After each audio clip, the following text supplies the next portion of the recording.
ہاتھ کانپنے لگا اور کہا کہ ایسے لوگ ہیں مسلمان جو اپنے علماء پر جان دے دیتے ہیں،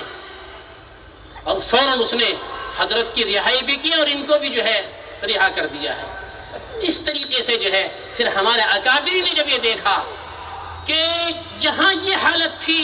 کہ علم میراث کے مسائل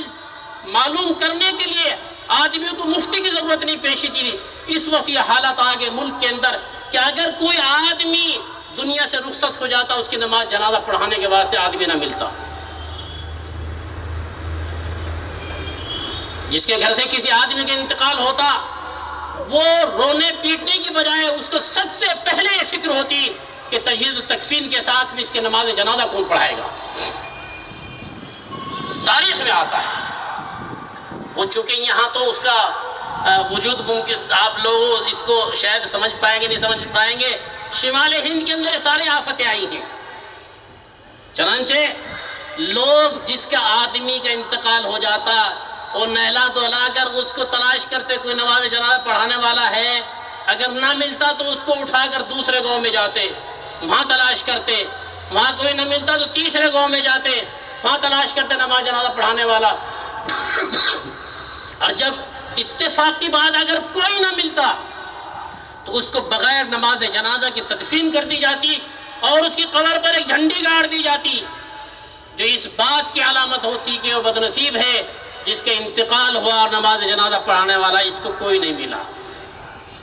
2-4 مہینے 6 مہینے کے بعد اگر کوئی چھوٹا موٹا لکھا پڑھا وہاں کو گزرتا تو لوگ قبرستان لے کے جاتے اور جا کر نماز جنازہ پڑھواتے۔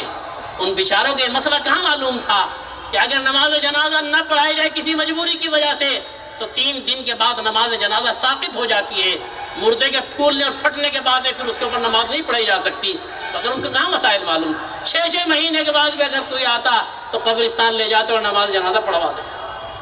ایسی صورتحال اس ملک کے اندر ہوئی تو ہمارے اکابرین نے جو زندہ رہ گئے تھے انہوں نے سوچا کہ اب مسلمان قرآن کے قریب کیسے ہو سکتے ہیں، کیا ممکن ہے کس طرح ہو جائیں۔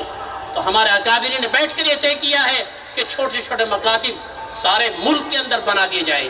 جو آدمی جتنا پڑھا ہوا ہے وہ اتنا ہی پڑھائے، اگر ایک آدمی 1 پارہ پڑھا ہوا ہے تو مسجد کے اندر لے کے بچوں کو 1 ہی پارہ پڑھائے۔ سب سے پہلے دارالعلوم دیوبند قائم ہوا، مدرسہ مظاہر العلوم قائم ہوا، شاہی مراد آباد قائم ہوا، امروہی کی جامع مسجد کے اندر مدرسہ قائم ہے۔ 4 مدرسے سب سے پہلے قائم ہوئے۔ آپ دیکھتے ہیں کہ دارالعلوم دیوبند کا سب سے پہلا استاد کوئی محدث نہیں تھا، کوئی بہت بڑا عالم نہیں تھا، ان کو ملا محمود کے نام سے یاد کیا جاتا تھا۔ ملا محمود نے دارالعلوم دیوبند کے قائم ہونے کے بعد درس و تدریس کا آغاز کیا۔ ایک ہی استاد تھے ملا محمود پڑھانے والے اور ایک شاگرد تھے محمود الحسن پڑھنے والے، وہ شاگرد بعد میں شیخ الہند ہوئے ہیں جن کے بارے میں ابھی آپ نے ترانے میں سنا ہے۔ وہ ایک طالب علم دارالعلوم سے فارغ ہوئے اور دارالعلوم کا قیام کا مقصد صرف دینی تعلیم کی اشاعت نہیں تھی بلکہ وہ تو ایک تحریک تھی، اور ان کے ذہن میں یہ بات تھی کہ جب بھی ٹیم تیار ہو جائے گی تو انشاءاللہ ہم جہاد شروع کریں گے۔ صرف 20-25 سال کے اندر حضرت شیخ الہند رحمۃ اللہ علیہ کی فراغت کے بعد صرف 25 سال انہوں نے پڑھایا اور بڑے بڑے شاگرد 20-25 شاگرد ایسے ہاتھ آگے جو ملکوں کے لیے وہ کافی ہوتے تھے۔ مولانا عطا اللہ شاہ بخاری، مفتی کفایت اللہ صاحب رحمۃ اللہ علیہ، مفتی کفایت اللہ صاحب رحمۃ اللہ علیہ کا نام آپ نے سنا ہوگا، جو جمعیت علماء ہند کے سب سے پہلے صدر رہے ہیں، اور وہ سیاسی نہیں، ان کو کہتے تھے کہ سیاست گر ہے، سیاست کو پیدا مفتی کفایت اللہ کرتا ہے۔ عجیب و غریب آپ سنیں گے، ایک فتویٰ آیا حرمین سے اور یہ پوچھا گیا جب حکومت سعود آئی کہ بھائی یہ مزار جو ہے حضور اکرم صلی اللہ علیہ وسلم کے روضے کے اوپر بنا ہوا ہے،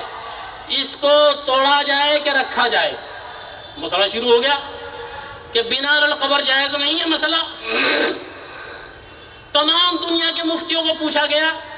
کسی نے کہہ دیا گیا کہ نہیں وہ ٹھیک نہیں، اس کو ہٹا دیا ہے، کسی نے کہا کہ رہنے دیا جائے۔ وہ فتویٰ دارالعلوم آیا، دارالعلوم نے جو ہے وہ فتویٰ جو ہے حضرت مولانا حسین احمد مدنی رحمۃ اللہ علیہ کو دیا۔ حضرت نے مفتی کفایت اللہ صاحب سے کہا کہ حضرت مفتی صاحب جواب لکھو۔ مفتی کفایت اللہ صاحب کے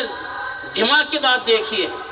مفتی کفایت اللہ صاحب نے اس پر یہ نہیں کہا کہ عمارت بنی یہ صحیح ہے کہ غیر صحیح ہے، یوں فرمایا، دو لفظوں کے اندر کہا ہے کہ بدنصیب تھا وہ آدمی کہ حضور اکرم صلی اللہ علیہ وسلم زمین پر لیٹے ہوئے تھے اور اس نے اونچے کھڑے ہو کر عمارت بنائی ہے۔ بے ادب تھا وہ، اور اس سے بڑے بے ادب بدنصیب وہ ہوں گے جو اوپر چڑھ کر